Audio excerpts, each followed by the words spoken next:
അപ്പോൾ വയോജന commission September മാസം 3-ാം തീയതിയാണ് ഇപ്പോഴത്തെ ഈ 5 പേരടങ്ങുന്ന കമ്മീഷൻ അധികാരം ഏറ്റെടുക്കുന്നത്. അപ്പോൾ ഏതാണ്ട് 10 മാസത്തോളമായി. അപ്പോൾ ഇതിനിടയിൽ ഇന്ത്യയിൽ ആദ്യമായി രൂപീകരിക്കപ്പെടുന്ന ഒരു കമ്മീഷൻ എന്നുള്ള നിലയിൽ അതിൻ്റെ പശ്ചാത്തല സൗകര്യങ്ങൾ ഒരുക്കുന്ന കാര്യത്തിലൊക്കെ കുറേയധികം സമയം ആവശ്യമായി വന്നു. ഇപ്പോൾ നമ്മുടെ ഓഫീസ് ഒക്കെ തന്നെ ഒരു ഫുൾ സ്വിങ്ങിൽ വർക്ക് ചെയ്യുന്ന സ്ഥിതിയിലേക്ക് വന്നുകൊണ്ടിരിക്കുകയാണ്. വാസ്തവത്തിൽ ഇതിൻ്റെ മറ്റ് ഓഫീസ് ഉദ്യോഗസ്ഥന്മാർ, മറ്റ് പശ്ചാത്തല സൗകര്യങ്ങൾ, പാരഫർണേലിയ ഇതെല്ലാം തയ്യാറാക്കിയിട്ടല്ല നമ്മുടെ ഈ 5 പേരടങ്ങുന്ന കമ്മീഷനെ സർക്കാർ അന്ന് നിയോഗിച്ചു. അപ്പോൾ അതുകൊണ്ട് തന്നെ ഈ കമ്മീഷൻ അതിൻ്റെ അധികാരം ഏറ്റെടുത്തതിന് ശേഷം ഇത്തരം വളരെ പ്രാഥമികമായിട്ടുള്ള കാര്യങ്ങൾ തന്നെ കമ്മീഷന് മുൻകൈ എടുത്ത് ചെയ്യേണ്ടി വന്നു. അപ്പം അങ്ങനെയുള്ള പ്രശ്നങ്ങളെല്ലാം ഉണ്ടെങ്കിൽ പോലും കഴിഞ്ഞ 10 മാസക്കാലത്തിനിടയിൽ കമ്മീഷന് ഭേദപ്പെട്ട നിലയിൽ പ്രവർത്തിക്കാൻ കഴിഞ്ഞിട്ടുണ്ട്. 11 സിറ്റിംഗ് ഇതിനിടയിൽ കമ്മീഷൻ നടത്തി. കമ്മീഷന്റെ ആദ്യത്തെ യോഗത്തിൽ തന്നെ ഞങ്ങൾ തീരുമാനിച്ചത് ഇന്ത്യയിൽ ആദ്യമായി രൂപീകരിക്കപ്പെടുന്ന ഒരു കമ്മീഷൻ എന്നുള്ളതിൽ നമുക്ക് മുമ്പേ നടന്നുപോയവരൊന്നും തന്നെ ഇല്ല. അവരുടെ പ്രവർത്തനങ്ങൾ എങ്ങനെയായിരുന്നു എന്നുള്ളത് പരിശോധിക്കാനും അതിനെ പിന്തുടരാനും ഒക്കെ തന്നെ നമുക്ക് മുമ്പേ പോയവരില്ലാത്തതുകൊണ്ട് ഒരുപക്ഷെ ഇന്ത്യയിൽ ഇനി മറ്റ് സംസ്ഥാനങ്ങളിൽ ഈ കമ്മീഷൻ ഇങ്ങനെ രൂപീകരിക്കപ്പെടുമ്പോൾ അവർ നമ്മളെ ആയിരിക്കും പിന്തുടരുക. അപ്പൊ അതുകൊണ്ട് കമ്മീഷന്റെ പ്രവർത്തനങ്ങളെ സംബന്ധിച്ച് അതിന് രൂപം എങ്ങനെയായിരിക്കണം എന്നുള്ളത് തീരുമാനിപ്പിക്കപ്പെടുന്നതിന് മുമ്പായി കേരളത്തിലെ ഈ വയോജന രംഗത്ത് നിന്ന് പ്രവർത്തിക്കുന്ന നിരവധി സംഘടനകളുണ്ട്. വളരെ നല്ല നിലയിൽ പ്രവർത്തിക്കുന്ന സംഘടനകളുണ്ട്, സ്ഥാപനങ്ങളുണ്ട്, അതുപോലെ തന്നെ വ്യക്തികളുണ്ട്. വയോജനങ്ങളുടേതായിട്ടുള്ള സംസ്ഥാന അടിസ്ഥാനത്തിലും പ്രാദേശികമായി പ്രവർത്തിക്കുന്ന സംഘടനകളുണ്ട്. അതുപോലെ ഇതിനകത്ത് താല്പര്യമുള്ള നിരവധി വ്യക്തികളുണ്ട്. തദ്ദേശഭരണ സ്ഥാപനങ്ങൾ ഈ രംഗത്ത് കാര്യമായി പ്രവർത്തിക്കുന്നതാണ്. അപ്പൊ അങ്ങനെ ഈ തരത്തിൽ ഈ രംഗത്ത് സ്റ്റേക്ക് ഹോൾഡേഴ്സ് ആയിട്ടുള്ള ആളുകളെ എല്ലാം കാണണം. കേരളത്തിലെ വയോജനങ്ങൾ നേരിടുന്ന പ്രശ്നങ്ങൾ എന്താണെന്ന് അവരുടെ അഭിപ്രായം അറിയണം. അത് പരിഹരിക്കുന്നതിനാവശ്യമായിട്ടുള്ള നടപടികൾ എന്തെല്ലാമാണ് സ്വീകരിക്കേണ്ടത് എന്നുള്ളത് അറിയണം. അതുപോലെ തന്നെ കമ്മീഷന്റെ പ്രവർത്തനം എങ്ങനെയായിരിക്കണം എന്നുള്ളതിനെ പറ്റി അവരുടെ അഭിപ്രായം അറിയണം. അതുകൊണ്ട് എല്ലാ ജില്ലകളിലും പോയി ഈ സ്റ്റേക്ക് ഹോൾഡേഴ്സ് ആയിട്ടുള്ള ആളുകളുടെ യോഗം വിളിച്ചു ചേർക്കാനാണ് ഞങ്ങൾ ആദ്യം തീരുമാനിച്ചത്. അങ്ങനെ എല്ലാ ജില്ലകളിലും പോയി യോഗം നടത്തുകയുണ്ടായി, അവരുടെ അഭിപ്രായങ്ങൾ ശേഖരിക്കുകയുണ്ടായി. അവരുടെ അഭിപ്രായത്തിൽ കേരളത്തിലെ വയോജനങ്ങൾ നേരിടുന്ന പ്രശ്നങ്ങൾ എന്തെല്ലാമാണ് എന്നതിനെ സംബന്ധിച്ചുള്ള അവരുടെ അഭിപ്രായങ്ങളും അത് പരിഹരിക്കാൻ ആവശ്യമുള്ള നിർദ്ദേശങ്ങളും എല്ലാം സ്വീകരിക്കുകയും അതെല്ലാം കൺസോൾട്ടേറ്റ് ചെയ്ത് ഇന്ന ആവശ്യങ്ങളാണ് കേരളത്തിലെ വയോജനങ്ങൾ ഇന്ന് നേരിടുന്നത്, അവർക്ക് പരിഹരിച്ചു കൊടുക്കേണ്ടത് എന്നതിനെ സംബന്ധിച്ചുള്ള ഒരു പ്രാഥമികമായ റിപ്പോർട്ട് തന്നെ ഞങ്ങൾ ഗവൺമെന്റിന് സമർപ്പിക്കുകയും ചെയ്തു. കഴിഞ്ഞ 5 വർഷക്കാലമായി കേരളത്തിലെ തദ്ദേശഭരണ സ്ഥാപനങ്ങൾക്ക് നേതൃത്വം കൊടുത്തിരുന്ന ആളുകൾ, അവരുടെ പ്രതിനിധികൾ, സംസ്ഥാന പഞ്ചായത്ത് അസോസിയേഷന്റെ സെക്രട്ടറി പ്രസിഡന്റ്, മുനിസിപ്പൽ, അതുപോലെ മുനിസിപ്പാലിറ്റി, ബ്ലോക്ക് പഞ്ചായത്ത്, ഇവരുടെ അസോസിയേഷന്റെ സംസ്ഥാന ഭാരവാഹികൾ, മേയർമാർ, ജില്ലാ പഞ്ചായത്ത് പ്രസിഡന്റുമാർ, 2020 മുതൽ 25 വരെ തദ്ദേശഭരണ സ്ഥാപനങ്ങൾക്ക് നേതൃത്വം കൊടുത്ത ഇത്തരം സ്ഥാപനങ്ങളുടെ പ്രതിനിധികൾ, അവരുടെ നേതാക്കന്മാർ, അവരുടെ ഒരു യോഗം ഞങ്ങൾ കിലയിൽ വിളിച്ചു ചേർത്തു. അതിൽ സാമൂഹ്യ നീതി വകുപ്പിൽ നിന്നുള്ള ഉദ്യോഗസ്ഥന്മാരുണ്ടായിരുന്നു, പ്ലാനിംഗ് കമ്മീഷനിലെ ഉദ്യോഗസ്ഥന്മാരുണ്ടായിരുന്നു. അവരുടെ യോഗം വിളിച്ചു ചേർക്കാൻ കാരണം കേരളത്തിലെ നമ്മുടെ തദ്ദേശഭരണ സ്ഥാപനങ്ങൾക്ക് കൊടുക്കുന്ന പ്ലാൻ ഫണ്ടിന്റെ 5% കുറയാത്ത തുക വയോജനങ്ങളുടെ ക്ഷേമത്തിന് വേണ്ടി കൂടി ചെലവഴിക്കണമെന്ന് ഇയർമാർക്ക് ചെയ്തിട്ടുണ്ട്. അപ്പൊ കഴിഞ്ഞ 5 വർഷക്കാലമായി അവര് ഇതിന്റെ ഭാരവാഹികളായി, തദ്ദേശഭരണ സ്ഥാപനങ്ങളുടെ ഭാരവാഹികളായി ഇരുന്ന് പ്രവർത്തിച്ചപ്പോൾ അവർക്ക് ഉണ്ടായിട്ടുള്ള അനുഭവം എന്താണ്, ഏതെങ്കിലും തരത്തിൽ ഇപ്പോൾ നിലനിൽക്കുന്ന നടപടിക്രമങ്ങളിൽ എന്തെങ്കിലും മാറ്റം വേണോ, ഡയറക്ഷൻസ് എന്തെങ്കിലും മാറ്റം വേണോ, പ്ലാനിംഗ് ബോർഡ് തന്നെ കൊടുത്തിരിക്കുന്ന ഡയറക്ഷൻസ് എന്തെങ്കിലും മാറ്റം വേണോ, അല്ലെങ്കിൽ ഫലപ്രദമായി ഈ ഫണ്ട് വിനിയോഗിച്ച് ചെയ്യാൻ എന്തെല്ലാം കാര്യങ്ങളാണ് ഗവൺമെന്റിന്റെ ഭാഗത്തു നിന്നുണ്ടാവേണ്ടത് തുടങ്ങിയിട്ടുള്ള അവരുടെ അഭിപ്രായങ്ങൾ, അവരുടെ അനുഭവത്തിന്റെ അടിസ്ഥാനത്തിലുള്ള അഭിപ്രായങ്ങൾ സ്വീകരിക്കാൻ വേണ്ടിയിട്ടാണ് ഞങ്ങൾ അങ്ങനെ ഒരു തീരുമാനമെടുത്ത് കിലായിൽ വെച്ച് അത്തരം ഒരു യോഗം വിളിച്ചു ചേർത്ത്. അത് വളരെ ഫലപ്രദമായിരുന്നു.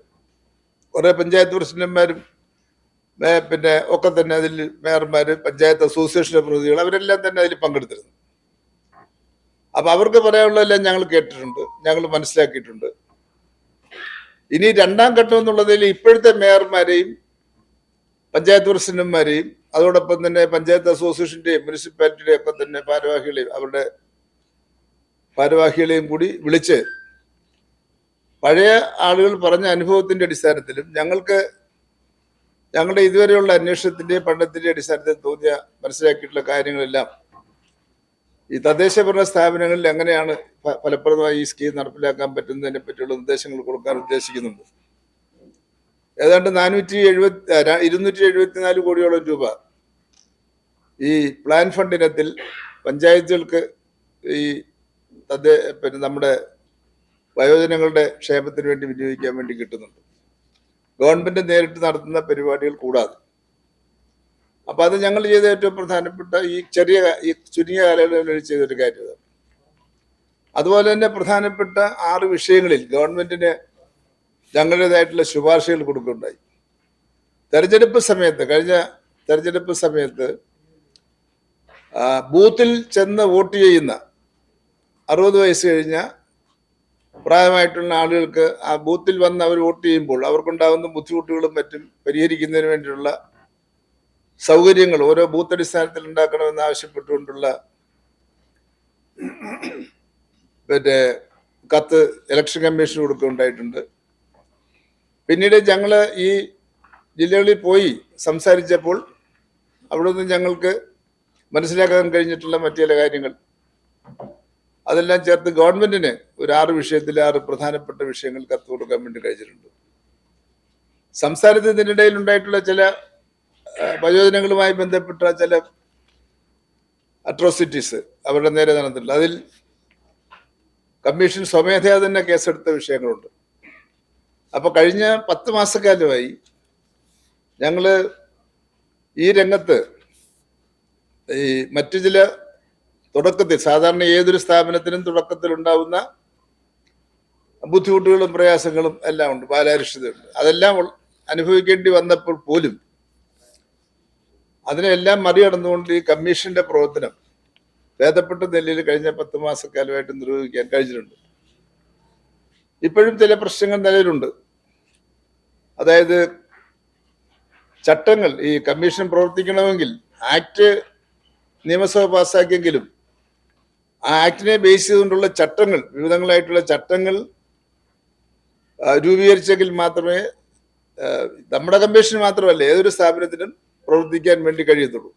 അപ്പൊ ആ ചട്ടങ്ങൾ ഗവൺമെന്റ് അപ്രൂവ് ചെയ്ത് നിയമസഭ അപ്രൂവ് ചെയ്ത് ഇതുവരെ ലഭ്യമായിട്ടില്ല. അത് പ്രോസസ്സിലാണ്, അതിൻ്റെതായിട്ടുള്ള പ്രശ്നങ്ങളുണ്ട്. ചട്ടങ്ങൾ വരുമ്പോൾ മാത്രമാണ് ആ ചട്ടങ്ങളിലാണ് യഥാർത്ഥത്തിൽ നമ്മുടെ കമ്മീഷന്റെ മുഴുവൻ ഉദ്യോഗസ്ഥ വൃന്ദം ആരൊക്കെ ആയിരിക്കണം എന്നതിനെ സംബന്ധിച്ച് വരുന്നത്.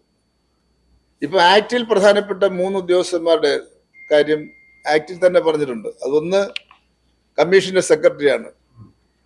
സെക്രട്ടറിയിലെ ഗവൺമെന്റ് അഡീഷണൽ സെക്രട്ടറിയിൽ കുറയാത്ത ഒരു ഉദ്യോഗസ്ഥനെയാണ് സെക്രട്ടറി ആയിട്ട് നിയമിക്കേണ്ടത്. മറ്റൊന്ന് ഫൈനാൻസ് ഓഫീസറാണ്.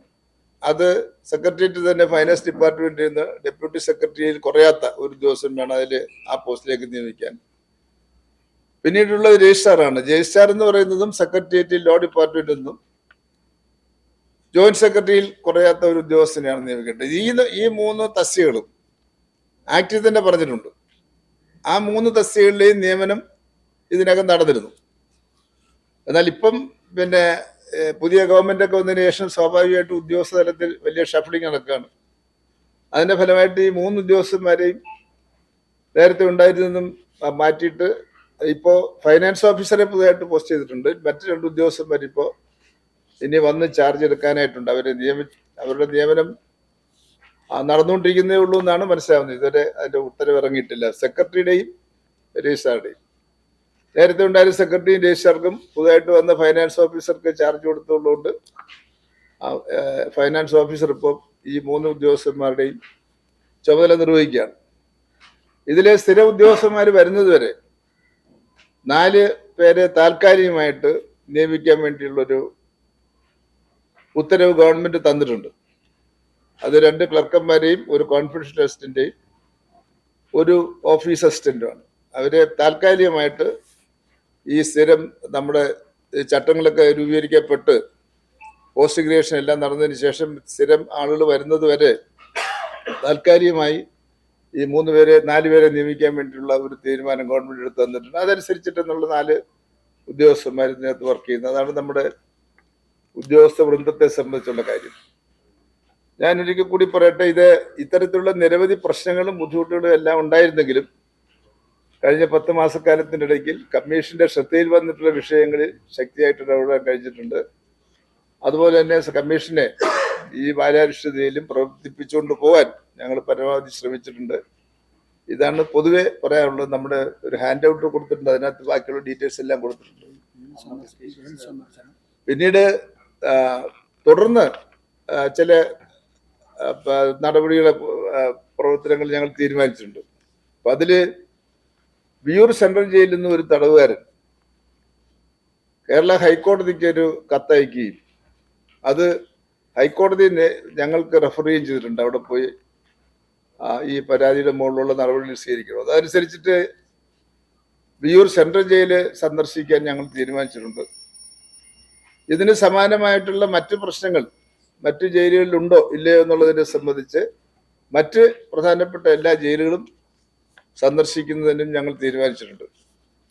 അപ്പം ഞങ്ങൾക്ക് ഈ കൂട്ടത്തിൽ ഈ ഓഫീസിന്റെ പ്രവർത്തനമൊക്കെ തന്നെ ആദ്യ കാലഘട്ടത്തിൽ ഇല്ലാതിരുന്നിട്ട് പോലും ഏതാണ്ട് 124 അപേക്ഷകൾ, പരാതികൾ, വിവിധ മേഖലയിൽ നിന്നുള്ള പരാതികൾ ഞങ്ങൾ ലഭിച്ചു. അതിൽ 27 പരാതികൾ ഇതിനകം തന്നെ ഞങ്ങൾ ഡിസ്പോസ് ചെയ്തിട്ടുണ്ട്. നമ്മുടെ ഓഫീസിൽ ഇതിന്റെ ഹിയറിംഗും മറ്റ് സംവിധാനങ്ങൾ ഇപ്പോൾ നടന്നുകൊണ്ടിരിക്കുന്നുണ്ട്. അതോടൊപ്പം തന്നെ ചില പരാതികളിന്മേലുള്ള സൈറ്റ് ഇൻസ്പെക്ഷൻസ് ഞങ്ങൾ നടത്തുന്നുണ്ട്. എറണാകുളം ജില്ലയിലെ മുളന്തുരുത്തിയിലെ ഇതുപോലെ തന്നെ ഒരു സ്കൂളിന്റെ സൈഡിലോട്ടുള്ള വഴിയും അതിന്റെ പുറകെ താമസിക്കുന്ന കുറെ ആളുകളുടെ വഴി തടസ്സപ്പെടുത്തിയിരിക്കുന്നു എന്ന് പറഞ്ഞിട്ടുള്ള ഒരു പരാതി വന്നിട്ടുണ്ട്. അതില് ആ സ്ഥലം പോയി ഇൻസ്പെക്ട് ചെയ്യാൻ തീരുമാനിക്കുക, അവിടെ പോവുകയും ചെയ്തിട്ടുണ്ട്. നമ്മുടെ പിന്നെ ഇവിടെ അരിപ്പ എന്ന് പറയുന്ന സ്ഥലം ഇവിടെ ഇരിക്കുന്ന പലർക്കും അറിയായിരിക്കും, കൊല്ലം ജില്ലയിലാണ്. അവിടെ നമ്മുടെ പഴയ ശ്രീരാമൻ കൊയ്യോന്റെ ഒക്കെ നേതൃത്വത്തില് കുറെ അധികം ആളുകള് പിച്ചഭൂമി കയറി താമസമായിട്ട് ഇപ്പൊ 10-15 വർഷത്തോളമായി. ആ ഭൂമിയൊക്കെ ഇപ്പൊ പതിച്ചു കൊടുക്കാൻ ഗവൺമെന്റ് തീരുമാനിക്കുകയും കഴിഞ്ഞ ഗവൺമെന്റ് സമയത്ത് പതിച്ചു കൊടുക്കുകയൊക്കെ ചെയ്തു. അവിടെ ആളുകൾ ഇപ്പൊ സ്ഥിരമായി താമസിച്ചുകൊണ്ടിരിക്കുകയാണ്. അപ്പൊ അവര് ഒരു പരാതി നമ്മുടെ കമ്മീഷന് തന്നിട്ടുണ്ട്. അവരുടെ ജീവിതവുമായി ബന്ധപ്പെട്ട് അവിടെ സുഖമായ ജീവിതം അവർക്ക് നയിക്കാൻ പറ്റാത്ത ചില സാഹചര്യങ്ങൾ അവിടെ നിലവിലുണ്ട്. അത് കമ്മീഷന് ഇടപെട്ട് പരിഹരിക്കണമെന്ന് ആവശ്യപ്പെട്ടുകൊണ്ട്. അപ്പൊ അവിടെ ഞങ്ങൾ ഈ 19-ാം തീയതി അവിടെ പോകാൻ തീരുമാനിച്ചിട്ടുണ്ട്. അതുപോലെ കോട്ടയത്ത് ഇതുപോലെ തന്നെ വേറൊരു പരാതി വന്നിട്ടുണ്ട്. അങ്ങനെ ഒരു 3-4 സ്ഥലത്ത് ഇപ്പൊ തന്നെ ആൾറെഡി പോയതുണ്ട്, ഇനി പോകാൻ തീരുമാനിച്ചിട്ടുള്ളതുകൊണ്ട്. അപ്പൊ കമ്മീഷൻ പിന്നെ അതിന്റെ പ്രവർത്തനങ്ങളുടെ ഭാഗമായിട്ട് പരാതികൾ വന്നാൽ ജില്ലാടിസ്ഥാനത്തിൽ കഴിയുന്നിടത്തോളം അവരെ ജില്ലാടിസ്ഥാനത്തിൽ ഇതിന്റെ സിറ്റിംഗ് വച്ചിട്ട് അവിടെ അവരെ പരാതിക്കാരെ വിളിച്ചു വരുത്തി പ്രശ്നങ്ങൾ അവരുടെ മൊഴിയെടുക്കാനും സെറ്റിൽ ചെയ്യാനാണ് ഉദ്ദേശിക്കുന്നത്. അതല്ലാതെ ഹെഡ് ക്വാർട്ടേഴ്സിൽ വിളിച്ചു വരുത്തേണ്ട കേസുകൾ ഹെഡ് ക്വാർട്ടേഴ്സിൽ വിളിച്ചു വരുത്തും. അതോടൊപ്പം തന്നെ സൈറ്റ് ഇൻസ്പെക്ട് ചെയ്യേണ്ട കാര്യങ്ങളുണ്ടെങ്കിൽ അതിനും അവിടെയും പോയി കാര്യങ്ങൾ നേരിട്ട് കണ്ട് ബോധ്യപ്പെട്ടുകൊണ്ടാണ് ഇത്തരം കാര്യങ്ങൾ ചെയ്തുകൊണ്ടിരിക്കുന്നത്.